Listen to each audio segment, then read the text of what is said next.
because it's fluke with Laura and I that it worked out. But what we've learnt now, luckily it was cool, but what we've learnt now is that a lot of people who really love the idea of being in a band don't like the reality of being in a band, because it's a lot harder work than you actually think when you're a teenager and you're like, yeah, the rock and roll life's amazing. Like, it's tough. And I think you have to be willing to give up absolutely everything to make it go anywhere. And I don't think we both fully realised that. But luckily, once we got to that point, we were both completely committed and it was cool. But I think if we'd have been more honest with ourselves early on and said, are you up for doing this, and giving up everything and spoken to each other and made a decision, I think it would have been sort of an easier start. So I think the only advice I give to myself is just be like really clear from the outset of a band. We were both in punk bands in a DIY scene before, and that's just how you do it. You just do everything yourself. You don't wait for anyone to do anything for you. And it's really hard to relinquish that. And I mean, you know, we have like a booking agent and a manager, and people do a lot of stuff for us, but we still find it really hard to give over any control because we're so used to having it. And there's something always gets lost in translation. The more stages between you and actually what you're doing.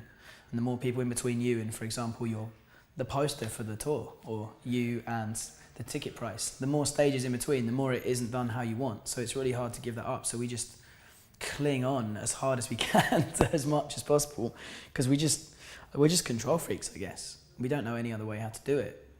She would change about me.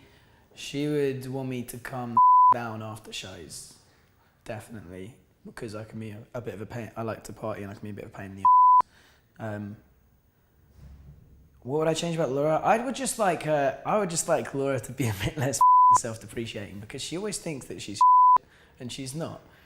And that's part of what's great. And that's part of why we work, because I'm always really confident and she's not. So we level each other out. But I would like her to, at some point, actually think, oh, I did a great vocal take. Because she never does. She always thinks it's not good enough, even when everyone else on the planet thinks it's amazing. The funny thing about that being is that sounds like a really sweet thing, but actually after 8 years of dealing with someone like doing themselves down, it's just plain irritating. I mean, it's not out of like a heartfelt, like, I really wish you felt better about herself. It's just, I don't want to hear it anymore, man. Just get on with it, you know? I can imagine we'll probably have the same dynamic as people, but musically, I have no idea. Because we have this thing where whenever we do one thing, we immediately want to get up and do the opposite. Like, as soon as we start getting anything like vaguely, like we started to get on the radio or something a bit more mainstream, we immediately want to react against it and write some songs that can't possibly get on the radio. Or we made a record, like the record we just made has a lot more reflective, quieter moments in it. And immediately the songs we've written afterwards are like the fastest, hardest, most heavy songs we've written.